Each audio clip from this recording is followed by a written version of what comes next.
Hello aspirants, welcome to Sunny Seeds PSC class. LP UP psychology ക്ലാസ്സാണ്. നമുക്ക് ഒരുമിച്ച് പഠിച്ചു തുടങ്ങാം. ക്ലാസ്സിലേക്ക് പോകാം. ഹലോ ഡിയർ ഫ്രണ്ട്സ്, നമ്മളിതൊരു ട്രയൽ ക്ലാസ്സാണ്. ഇത് LP UP psychology syllabus based ക്ലാസ്സാണ് ഉദ്ദേശിക്കുന്നത്. ഇപ്പോൾ നിങ്ങൾ ഈ ഫസ്റ്റ് ക്ലാസ് കേൾക്കുക. ഈ ഫസ്റ്റ് ക്ലാസ് കേട്ടതിന് ശേഷം നിങ്ങൾക്കിത് ഓക്കെ ആണെങ്കിൽ നിങ്ങൾക്ക് ഈ ക്ലാസ് തുടർന്ന് വേണം എന്നുണ്ടെങ്കിൽ നിങ്ങൾ കമൻറ്റ് ബോക്സിൽ അറിയിക്കുക. നമുക്ക് തുടർന്ന് കണ്ടിന്യൂ ചെയ്യാം. നിങ്ങൾക്ക് മനസ്സിലാകുന്നുണ്ട്, ക്ലാസ് ഗുണമാകുന്നുണ്ട്, വർത്താണെന്ന് ഫീൽ ചെയ്താൽ നമുക്ക് ഈ അബ്സല്യൂട്ട്ലി ഫ്രീ ഓൺലൈൻ ക്ലാസ് നമുക്ക് സിലബസ് ബേസ്ഡ് ആയിട്ട് നമ്മുടെ ലിമിറ്റേഷനിൽ നിന്നുകൊണ്ട് നമുക്ക് കൊണ്ടുപോകാം. ഡീൽ? അപ്പോൾ നിങ്ങൾ ഈ ക്ലാസ് ഫുള്ളായിട്ട് കേൾക്കണം, നിങ്ങളുടെ അഭിപ്രായങ്ങൾ അറിയിക്കണം. ഓക്കെ, നമുക്ക് തുടങ്ങാം. നമുക്കിത് ഇന്നത്തെ ഭാഗത്ത് ഒരു ഇൻട്രൊഡക്ഷൻ ആണ് പറയുന്നത്. അപ്പോൾ എന്താണ് സൈക്കോളജി, ആ വിഷയം എന്താണ്, എന്തിനെക്കുറിച്ചാണ് അത് ഡീൽ ചെയ്യുന്നത്, അതിൻ്റെ ഒരു ഹിസ്റ്റോറിക് ബാക്ക്ഗ്രൗണ്ട് എന്താണ്, അതിൻ്റെ ഡെഫിനിഷൻസ് എന്താണ്. ഒരു സബ്ജക്റ്റ് പഠിക്കുമ്പോൾ നമുക്ക് അതിൻ്റെ ഡീറ്റെയിൽഡ് ആയിട്ട് ആദ്യമേ പഠിക്കണം അല്ലേ. അപ്പോൾ അതിൻ്റെ ഹിസ്റ്റോറിക് ബാക്ക്ഗ്രൗണ്ട് മനസ്സിലാവണം, എങ്ങനെയാണ് ഈ വാക്ക് വന്നത് എന്നൊക്കെ നമുക്ക് മനസ്സിലാക്കണം. അപ്പോൾ നമുക്ക് പറയുകയാണെങ്കിൽ നമ്മുടെ ഓൾമോസ്റ്റ് ജീവിതത്തിൻ്റെ എല്ലാ ആസ്പെക്റ്റുമായിട്ടും ബന്ധപ്പെട്ട് കിടക്കുന്ന ഒരു വിഷയമാണ് സൈക്കോളജി. ഒരുപാട് തെറ്റിദ്ധാരണകളും ഉണ്ട് സൈക്കോളജിയെ പറ്റി, മിസ്കൺസെപ്ഷൻസ് എന്ന് പറയും ഉണ്ട് സൈക്കോളജിയെ പറ്റി. എന്തൊക്കെയാണ്? ചില ആൾക്കാർ പറയുന്നത് അബ്നോർമൽ പീപ്പിളിനെ കുറിച്ച് ഡീൽ ചെയ്യുന്നതാണ് സൈക്കോളജി എന്നാണ് ചില ആൾക്കാർ വിചാരിച്ച് വെച്ചിരിക്കുന്നത് അല്ലേ. അബ്നോർമൽ പീപ്പിളിനെ കുറിച്ച് ചില ആൾക്കാർ വിചാരിക്കുന്നത് എന്താ, ഇവർക്ക് ഫേസ് റീഡിങ് അറിയാം, മൈൻഡ് റീഡിങ് അറിയാം എന്നൊക്കെയാണ്. അതൊന്നുമല്ല സൈക്കോളജി എന്ന് പറയുന്നത്.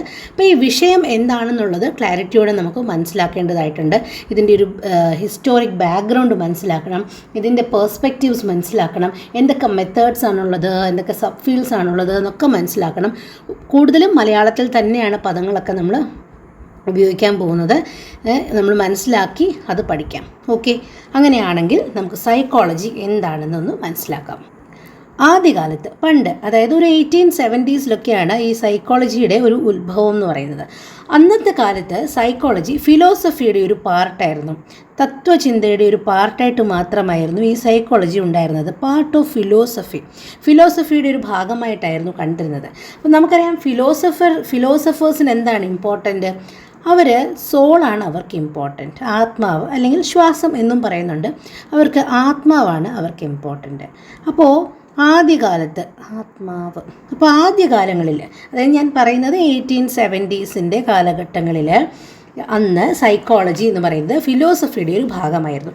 അന്ന് ഏൻഷ്യൻ ഫിലോസഫേഴ്സ്, അതായത് പഴയ ദാർശനികന്മാർ, ചിന്തകരൊക്കെ പറഞ്ഞിരുന്നത് എന്താണ്, സൈക്കോളജി എന്ന് പറയുന്നത് സ്റ്റഡി ഓഫ് ദ സോൾ എന്നാണ് പറഞ്ഞിരുന്നത്. അപ്പോൾ ഫസ്റ്റ് ഡെഫിനിഷൻ എന്താണ് സൈക്കോളജിയുടെ?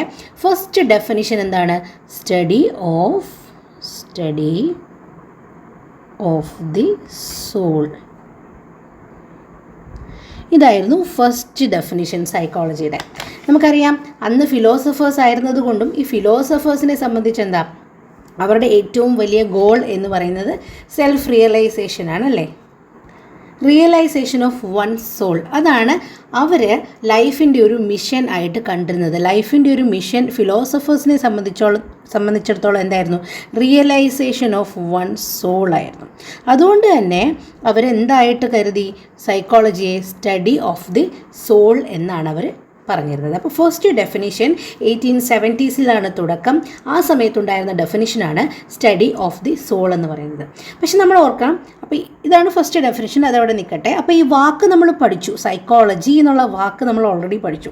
അപ്പോൾ അത് എങ്ങനെയൊക്കെ, ഏതൊക്കെ വാക്കുകളിൽ നിന്നാണ് ഉണ്ടായതെന്ന് കൂടി പറഞ്ഞിട്ട് ഫർദർ നമുക്ക് പോകാം. സൈക്കോളജി എന്നുള്ള വാക്ക് 2 വാക്കിൽ നിന്നാണ് ഉണ്ടായിരിക്കുന്നത്. ഫസ്റ്റ് വൺ ഈസ് സൈക്കി, അതാണ് ആത്മാവ്. ആൻഡ് സെക്കൻഡ് വേർഡ് എന്താ? ലോഗോസ് മീൻസ് ശാസ്ത്രം. അപ്പോൾ സൈക്കി എന്നും ലോഗോസ് എന്നുമുള്ള 2 ഗ്രീക്ക് പദങ്ങളാണിത്. ഈ ഗ്രീക്ക് പദങ്ങളിൽ നിന്നാണ്, ഒന്നുകൂടി പറയാം, സൈക്കി, നെക്സ്റ്റ് വേർഡ് എന്താ? ലോഗോസ്. ഇത് രണ്ടും എന്താണെന്നാണ് പറഞ്ഞത്? ഗ്രീക്കാണ്. ഈ ഗ്രീക്ക് പദങ്ങളിൽ നിന്നാണ് സൈക്കോളജി എന്ന വാക്ക് ഉണ്ടാക്കിയിരിക്കുന്നത്, കോയിൻ ചെയ്തിരിക്കുന്നത് സൈക്കോളജി. ഇനി ഈ സൈക്കോളജി എന്ന വാക്ക് ആദ്യമായിട്ട് ഉപയോഗിച്ചത് റുഡോൾഫ് ഗോക്കൽ എന്ന സയൻറ്റിസ്റ്റാണ്. റുഡോൾഫ് ഗോക്കൽ എന്ന ജർമ്മൻ സയൻറ്റിസ്റ്റാണ്. ജർമ്മൻ സയൻറ്റിസ്റ്റാണ് ഈ വാക്ക് ആദ്യമായിട്ട് ഉപയോഗിക്കുന്നത്. ജർമ്മൻ ദാർശനികനായിരുന്നു റുഡോൾഫ് ഗോക്കൽ. അദ്ദേഹമാണ് ഈ സൈക്കോളജി എന്നുള്ള വാക്ക് ആദ്യമായിട്ട് ഉപയോഗിക്കുന്നത്. ആ സൈക്കോളജി എന്നുള്ള വാക്ക് എങ്ങനെയാണ് കോയിൻ ചെയ്തിരിക്കുന്നത്, ഡിറൈവ് ആയിരിക്കുന്നത് 2 ഗ്രീക്ക് പദങ്ങളിൽ നിന്നാണ്. ഏതൊക്കെയാണ് അത്? ഒന്ന് psyche and another one is logos, ആത്മാവെന്നും ശാസ്ത്രമെന്നും മീനിങ് ഉള്ള 2 ഗ്രീക്ക്. ഈ ഗ്രീക്ക് എന്നുള്ളത് ഇമ്പോർട്ടൻ്റ് ആണ്, പ്രീവിയസ് ഇയറിലൊക്കെ ചോദിച്ചിട്ടുണ്ട്. അപ്പോൾ സൈക്കി എന്നുള്ള ഇത് ഇമ്പോർട്ടൻ്റ് ആണ്. ഈ സൈക്കി എന്നുള്ളതും ലോഗോസ് എന്നുള്ളതും ഇമ്പോർട്ടൻ്റ് ആണ്. അപ്പോൾ സൈക്കി എന്നുള്ളതും ലോഗോസ് എന്നുള്ളതും 2 ഗ്രീക്ക് പദങ്ങളാണ്. ആത്മാവ്, ശാസ്ത്രം എന്ന് അർത്ഥം വരുന്ന ഈ വാക്കുകളിൽ നിന്നാണ് സൈക്കോളജി എന്ന വാക്ക് ഉണ്ടായിരിക്കുന്നത്. ഈ വേർഡ് കോയിൻ ചെയ്തത് ആരാണ്? റുഡോൾഫ് ഗോക്കലാണ്. റുഡോൾഫ് ഗോക്കൽ ആരാണ്? ഒരു ജർമ്മൻ ദാർശനികനാണ്. അദ്ദേഹമാണ് ആദ്യമായിട്ട് ഈ സൈക്കോളജി എന്നുള്ള വാക്ക് ഉണ്ടാക്കിയത്. അപ്പോൾ നമ്മളിപ്പോൾ നിൽക്കുന്നത് ഇത്രയും ക്ലിയർ അല്ലേ? നമ്മളിപ്പോൾ നിൽക്കുന്നത് എവിടെയാണ്? സ്റ്റഡി ഓഫ് ദ സോളിലാണ് നിൽക്കുന്നത്. First definition study of the soul 1870s ancient philosophers define ചെയ്തതാണ് സ്റ്റഡി ഓഫ് ദ സോൾ. ഇതിൻ്റെ വക്താക്കൾ ആരൊക്കെയായിരുന്നു എന്ന് ചോദിച്ചാൽ പ്ലേറ്റോ, അരിസ്റ്റോട്ടിൽ.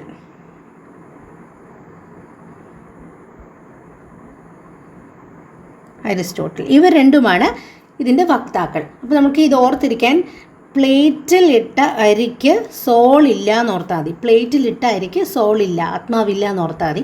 അപ്പോൾ ഈ സോൾ എന്നുള്ള ആ ഒരു കോൺസെപ്റ്റിൻ്റെ വക്താക്കളാണ് പ്ലേറ്റോയും അരിസ്റ്റോട്ടിലും. അപ്പോൾ ഫസ്റ്റ് ഡെഫിനിഷൻ ആയിരുന്നു study of the soul, 1870s വന്ന ഫസ്റ്റ് ഡെഫിനിഷൻ. അത് ഭയങ്കരമായിട്ട് ക്രിട്ടിസൈസ് ചെയ്യപ്പെട്ടു. എന്തുകൊണ്ടാണ് ക്രിട്ടിസൈസ് ചെയ്യപ്പെട്ടത്? സോൾ നിങ്ങൾ കണ്ടിട്ടുണ്ടോ? ഇല്ല. നമ്മൾക്ക് ആർക്കെങ്കിലും സോൾ ഒരു പഠന വിധേയമാക്കാൻ പറ്റുമോ? ഇല്ല. അതിൻ്റെ എക്സിസ്റ്റൻസ് അതിൻ്റെ ഫിസിക്കൽ എക്സിസ്റ്റൻസ് നമുക്ക് പ്രൂവ് ചെയ്യാൻ പറ്റുമോ? പറ്റത്തില്ല. ഇപ്പോൾ ഒരാൾ സോൾ എക്സ്പീരിയൻസ് ചെയ്തു എന്ന് പറഞ്ഞാൽ അതിനെ നമുക്ക് അക്സെപ്റ്റ് ചെയ്യാനും ഡിനൈ ചെയ്യാനും പറ്റത്തില്ല, സ്വീകരിക്കാനും തള്ളിക്കളയാനും പറ്റത്തില്ല. കാരണം അത് അയാളുടെ പേഴ്സണൽ എക്സ്പീരിയൻസ് മാത്രമാണ്. അപ്പോൾ ഇതിനൊരു ഫിസിക്കൽ എക്സിസ്റ്റൻസ് ഇല്ല, ഇതിനൊരു വെയിറ്റ് ഇല്ല, ഇതിന് വോളിയം ഇല്ല, മെഷറബിൾ അല്ല, ഒന്നുമില്ല അല്ലേ? ഇതിനൊരു ഫിസിക്കൽ എക്സിസ്റ്റൻസ് ഇല്ല എന്നുള്ളതാണ് മെയിൻ റീസൺ. അപ്പോൾ ഈ ടേം ഒരു സോൾ എന്ന് പറയുന്നത് ഒരു ടേം വേഗാണ്. അപ്പോൾ അതിനെ ആധാരമാക്കിക്കൊണ്ടൊരു പഠനം നടത്തുക എന്നുള്ളതൊക്കെ ഇറ്റ്സ് നോട്ട് പോസിബിൾ. അതുകൊണ്ട് തന്നെ ഇത് സിവിയർലി ക്രിട്ടിസൈസ് ചെയ്യപ്പെട്ടു. അതുകൊണ്ട് അതുകൊണ്ട് ഇതെന്ത് പറ്റി? ഈ ഒരെണ്ണം റിജക്റ്റ് ചെയ്യപ്പെട്ടു. സോൾ എന്നുള്ള ഈ സംഭവം ഡെഫിനിഷൻ റിജക്റ്റ് ചെയ്യപ്പെട്ടു. അപ്പോൾ ഇനി അടുത്ത ഡെഫിനിഷൻ എന്ത് വരണം? അപ്പോൾ ഏൻഷ്യൻ ഫിലോസഫേഴ്സാണ് സോൾ എന്ന് പറഞ്ഞിരുന്നത് അല്ലേ? അപ്പോൾ ഇനി അടുത്ത ഡെഫിനിഷൻ വന്നതാണ് സയൻസ് ഓഫ് മൈൻഡ്. മനസ്സിൻ്റെ ശാസ്ത്രമാണെന്ന്. മനസ്സിൻ്റെ ശാസ്ത്രം അതാണ് സെക്കൻഡ് ഡെഫിനിഷൻ. അത് കുറച്ചുകൂടി കൺവിൻസിങ് ആണ് ആത്മാവിനെക്കാട്ടിൽ. അപ്പോൾ ഇതിനെ എന്തായിട്ടാണ് കരുതിയത്? ഗ്രീക്ക് ഫിലോസഫേഴ്സൊക്കെ ഇതിനെ branch of mental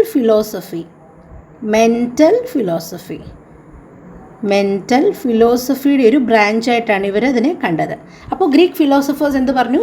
it's A branch of mental philosophy. ഇത് സയൻസ് ഓഫ് മൈൻഡ് ആണ്, നോട്ട് ഓഫ് സോൾ. എന്താണ്? സയൻസ് ഓഫ് മൈൻഡ് ആണ്. മനസ്സിൻ്റെ ശാസ്ത്രമാണ് മനഃശാസ്ത്രം. ഇതിൻ്റെ വക്താവാണ് കാന്ത്. മൈൻഡ് കാന്ത് എന്നോർത്താൽ മതി. മൈൻഡിൻ്റെ വക്താവാണ് കാന്ത്. നമ്മൾ മറ്റേ പറഞ്ഞ പ്ലേറ്റോവും അരിസ്റ്റോട്ടിലുമാണ് സോളിൻ്റെ വക്താക്കളും, സ്റ്റഡി ഓഫ് ദ സോൾ എന്നുള്ള ഡെഫിനിഷൻ്റെ വക്താക്കൾ. പിന്നീട് വന്നാണ് മൈൻഡ് എന്നുള്ള ഡെഫിനിഷൻ. മൈൻഡും ഈ പറഞ്ഞ പോലെ തന്നെ സോളിനെ പോലെ തന്നെ അതും കാണാൻ പറ്റത്തില്ല, നോ കൺവിൻസിങ് പ്രൂഫ്, ഒരു പ്രൂഫ് ഒന്നുമില്ല അല്ലേ? അതുകൊണ്ട് തന്നെ അതും അൺഅക്സെപ്റ്റബിൾ. അതുകൊണ്ട് ഈ സെക്കൻഡ് ഡെഫിനിഷനും എന്ത് പറ്റി? റിജക്റ്റഡ്. ഇപ്പോൾ 2 കാര്യങ്ങൾ ഇപ്പോൾ റിജക്റ്റഡായി. എന്തൊക്കെ? സോളും റിജക്റ്റഡായി, മൈൻഡും റിജക്റ്റഡായി. ഇനി അടുത്ത എന്തായിരിക്കും? അപ്പോഴത്തേക്കൊരു 19ാം നൂറ്റാണ്ടിൻ്റെ ഒക്കെ തുടക്കമാവുന്നു. അപ്പോൾ എന്ത് പറ്റി? വില്യം വൂണ്ടും വില്യം ജെയിംസും ഒക്കെ അങ്ങനത്തെ ശാസ്ത്രജ്ഞന്മാരൊക്കെ വന്നു. അവർ ഇൻട്രൊഡ്യൂസ് ചെയ്താണ് ബോധമണ്ഡലം, സയൻസ് ഓഫ് കോൺഷ്യസ്നെസ് എന്നുള്ള ഡെഫിനിഷൻ അവർ കൊണ്ടുവന്നു. ആരൊക്കെയാണ്? നിങ്ങൾക്ക് റെഡ് ആണോ ബ്ലാക്ക് കളറാണോ ഇഷ്ടം? Okay. William Wundt and William James.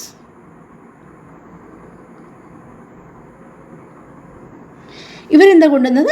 ഇവർ കൊണ്ടുവന്നതാണ് ബോധമണ്ഡലത്തിൻ്റെ പഠനമാണെന്ന്. Science of consciousness, science of consciousness, science of consciousness എന്നുള്ളത് അവർ കൊണ്ടുവന്നതാണ്. അപ്പോൾ ആദ്യം വന്നത് സോളിൻ്റെ പഠനമാണ്, അത് റിജക്റ്റായി. പിന്നെ മൈൻഡിൻ്റെ പഠനമാണ്, അതും റിജക്റ്റായി. പിന്നെ വന്നത് കോൺഷ്യസ്നസ്. വായിക്കാൻ പറ്റുമോ? കോൺഷ്യസ്നസ് ഇതിൽ എഴുതുമ്പോൾ കുറച്ച് തെറ്റിപ്പോകുന്നുണ്ട്, കൈ സ്ലിപ്പായി പോകുന്നുണ്ട്. Okay, consciousness. അപ്പോൾ കോൺഷ്യസ്നസ്സിൻ്റെ പഠനമാണ് എന്നുവരെ എത്തി നിൽക്കുന്നു. 20-ാം നൂറ്റാണ്ടിൻ്റെ ആരംഭത്തിലാണ് മനഃശാസ്ത്രജ്ഞർ ഇതിനെ, ഈ ഒരു വിജ്ഞാന ശാഖയെ സൂക്ഷ്മശാസ്ത്രമായിട്ട് വികസിപ്പിക്കാനായിട്ടുള്ള പഠനങ്ങളൊക്കെ ആരംഭിച്ചത്. ഈ കാലഘട്ടത്തിൽ വന്നതാണ് വ്യവഹാരത്തിൻ്റെ ശാസ്ത്രം എന്ന നിർവചനം. ബിഹേവിയർ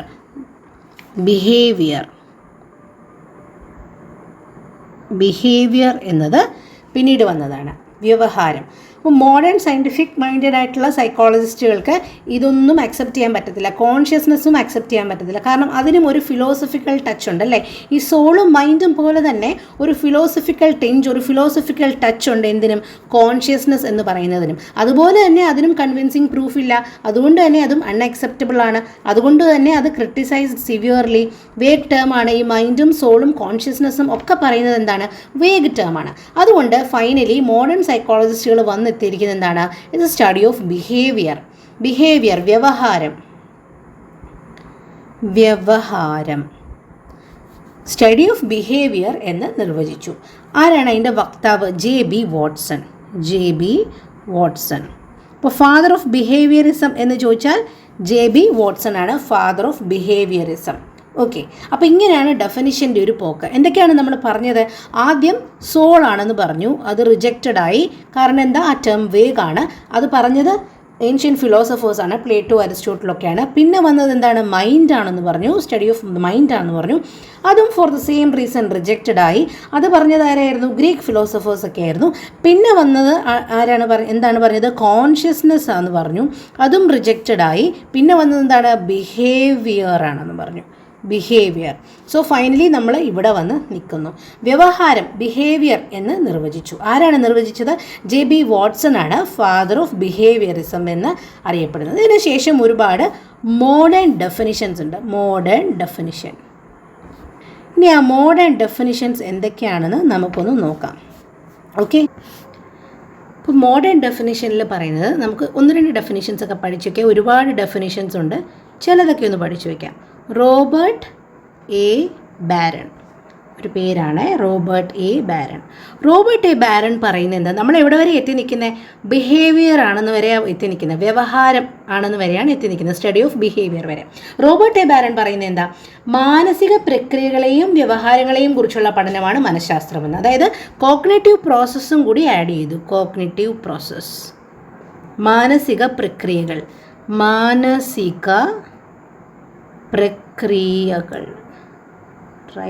മാനസിക പ്രക്രിയകളും അതുപോലെ തന്നെ വ്യവഹാരങ്ങളും, ഇത് രണ്ടിൻ്റെയും കൂടി പഠനമാണ് എന്നാണ് റോബർട്ട് എ ബാരൺ പറയുന്നത്. മാനസിക പ്രക്രിയകളെയും വ്യവഹാരങ്ങളെയും കുറിച്ചുള്ള പഠനമാണ് മനഃശാസ്ത്രം. ആര് പറഞ്ഞു? റോബർട്ട് എ ബാരൺ പറയുന്നത്. Science of behaviour and cognitive process. അടുത്ത ആളാണ് ആർ.എസ്. വുഡ്സ്വർത്ത്. രസകരമായിട്ടുള്ള വേറൊരു കാര്യം കൂടി പറഞ്ഞിട്ടുണ്ട്, നമുക്ക് പഠിക്കാം. ആർ.എസ്. വുഡ്സ്വർത്ത് എന്താ പറഞ്ഞത്? ആർ.എസ്. വുഡ്സ്വർത്ത് പറയുന്ന ഡെഫിനിഷൻ എന്ന് പറയുന്നത്, മനുഷ്യൻ തൻ്റെ ചുറ്റുപാടുകളുമായി ബന്ധപ്പെട്ട് നടത്തുന്ന പ്രവർത്തനങ്ങളുടെ ശാസ്ത്രമാണ് മനഃശാസ്ത്രം. മനുഷ്യൻ തൻ്റെ ചുറ്റുപാടുകളുമായി ബന്ധപ്പെട്ട് നടത്തുന്ന പ്രവർത്തനങ്ങളുടെ ശാസ്ത്രമാണ് മനഃശാസ്ത്രം. അപ്പോൾ എഴുതണം, ടൈം പോവും, എഴുതണം, വേണ്ടല്ലോ. ആർ.എസ്. വുഡ്സ്വർത്ത് എന്താ പറയുന്നത്? മനുഷ്യൻ തൻ്റെ ചുറ്റുപാടുകളുമായി ബന്ധപ്പെട്ട് നടത്തുന്ന പ്രവർത്തനങ്ങൾ, ഈ പ്രവർത്തനങ്ങളുടെ ശാസ്ത്രമാണ് മനഃശാസ്ത്രം എന്നാണ് ആർ.എസ്. വുഡ്സ്വർത്ത് പറയുന്നത്. അപ്പോൾ ഈ വുഡ്സ്വർത്ത്, നമ്മൾ ഒരുപാട് ഡെഫിനിഷൻ്റെ കാര്യം പറഞ്ഞപ്പോൾ നമ്മൾ പറഞ്ഞില്ലേ, ആദ്യം എന്തായിരുന്നു? സോളായിരുന്നു, പിന്നെ മൈൻഡായി, പിന്നെ എന്തായി? ബിഹേവിയറായി, പിന്നെ അല്ല കോൺഷ്യസ്നെസ്സായി, പിന്നെ ബിഹേവിയറായി, പിന്നെ കോഗ്നേറ്റീവ് പ്രോസസ്സും ബിഹേവിയറുമായി അല്ലേ, അങ്ങനെയാണ് ഡെഫിനിഷൻസിൻ്റെ ഒരു പോക്ക്. അപ്പോൾ ഈ വുഡ്സ്വർത്ത് പറഞ്ഞെന്താണെന്നറിയാമോ, ആദ്യം സൈക്കോളജിക്ക് അതിൻ്റെ ആത്മാവ് നഷ്ടമായി, പിന്നെ അതിൻ്റെ മനസ്സ് നഷ്ടമായി, പിന്നെ അതിന് ബോധം നഷ്ടപ്പെട്ടു, ഇപ്പോൾ അതിന് എന്തോ തരത്തിലുള്ള വ്യവഹാരമുണ്ട്. എന്താ R.S. വുഡ്സ്വർത്ത് പറഞ്ഞാണ് ഈ ഡെഫിനിഷൻസിൻ്റെ പോക്കിനെ കുറിച്ചാണ് അദ്ദേഹം പറഞ്ഞത്. ആദ്യം സൈക്കോളജിക്ക് അതിൻ്റെ ആത്മാവ് നഷ്ടമായി, കാരണം ആദ്യത്തെ definition study of the soul എന്നായിരുന്നു, റിജക്റ്റഡായി, അപ്പോൾ ആത്മാവ് നഷ്ടമായി. പിന്നെ അതിന് മനസ്സ് നഷ്ടമായി, എന്തായിരുന്നു, സ്റ്റഡി ഓഫ് മൈൻഡ് എന്നുള്ളതും പോയി. പിന്നെ അതിന് ബോധം നഷ്ടപ്പെട്ടു, സ്റ്റഡി ഓഫ് കോൺഷ്യസ്നെസ് എന്നുള്ളതും റിജക്റ്റഡായി. ഇപ്പോൾ അതിന് ഏതോ തരത്തിലുള്ള വ്യവഹാരമുണ്ട്. ഇപ്പോൾ എന്താ, ബിഹേവിയറിനെ കുറിച്ച് പഠിക്കുന്ന സയൻസ് ആണെന്നാണ് മോഡേൺ സയൻറ്റിസ്റ്റുകൾ പറയുന്നത്.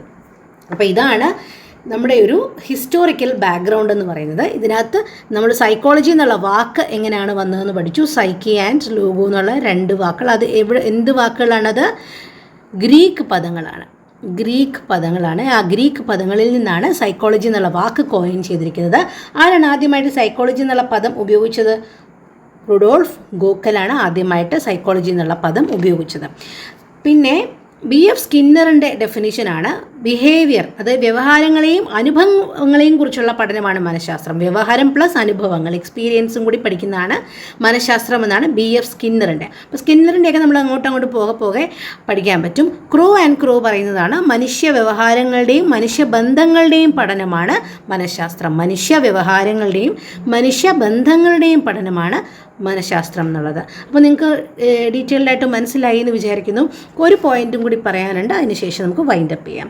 അതായത് 1879 സൈക്കോളജി ഒരു ഇൻഡിപെൻഡൻറ്റ് അക്കാഡമിക് ഡിസിപ്ലിൻ ആകുന്നത് 1879. അതിൻ്റെ കാരണം എന്ന് പറയുന്നത് ജർമ്മൻ പ്രൊഫസറായിരുന്ന വില്യം വൂണ്ട്, നമ്മൾ വില്യം വൂണ്ടിനെ കുറിച്ച് പറഞ്ഞിട്ടുണ്ടായിരുന്നു. വില്യം വൂണ്ട് ആദ്യത്തെ സൈക്കോളജി ലാബ് തുടങ്ങി യൂണിവേഴ്സിറ്റി ഓഫ് ലൈപ്സിഗ്, ജർമ്മനിയിൽ. അപ്പോൾ അതാണ് ഒരു ഇൻഡിപെൻഡൻറ്റ് അക്കാഡമിക് ഡിസിപ്ലിനായിട്ട് സൈക്കോളജി മാറാനുള്ള ഒരു റീസൺ എന്ന് പറയുന്നത്. അതാണ് 1879 first lab in Germany, university of ലൈപ്സിഗിൽ സൈക്കോളജി ലാബ് സ്റ്റാർട്ട് ചെയ്തു. അതായിരുന്നു അതിൻ്റെ ഒരു റീസൺ എന്ന് പറയുന്നത്. അപ്പോൾ ഇത്രയും നിങ്ങൾക്ക് ക്ലിയർ ആയല്ലോ. ഹിസ്റ്റോറിക്കൽ ബാക്ക്ഗ്രൗണ്ട്, സൈക്കോളജിയുടെ ഒരു ഹിസ്റ്റോറിക്കൽ ബാക്ക്ഗ്രൗണ്ട് പഠിച്ചു. എന്താണ് അതിൻ്റെ ഡെഫിനിഷൻസ് വന്ന് ഓരോന്നായിട്ടുള്ള അതിൻ്റെ ഡെഫിനിഷൻസ് പഠിച്ചു അല്ലേ. അപ്പോൾ ഇത്രയും കാര്യങ്ങളൊക്കെ നമ്മൾ പഠിച്ചു. ആ വാക്ക് എങ്ങനെയാണ് വന്നതെന്ന് പഠിച്ചു. ഇതാണ് ഒരു ഇൻട്രൊഡക്ഷൻ, ചെറിയൊരു ഇൻട്രൊഡക്ഷനാണ്, സൈക്കോളജിയിലോട്ടുള്ള ഒരു ഇൻട്രൊഡക്ഷനാണ്. അപ്പോൾ നിങ്ങൾക്ക് ഈ വീഡിയോ ഇഷ്ടപ്പെട്ടെങ്കിൽ നിങ്ങൾ കമൻറ്റിലൂടെ നിങ്ങളുടെ അഭിപ്രായങ്ങൾ അറിയിക്കണം. നമുക്കിത് തുടരണം എന്നുണ്ടെങ്കിൽ നിങ്ങളുടെ സപ്പോർട്ട് നിങ്ങൾ അറിയിക്കുക. നിങ്ങൾക്ക് ഈ ക്ലാസ് യൂസ്ഫുൾ ആണെങ്കിൽ നമുക്ക് തുടരാം. ഓക്കെ, അപ്പോൾ thanks for watching. Bye, have a great day.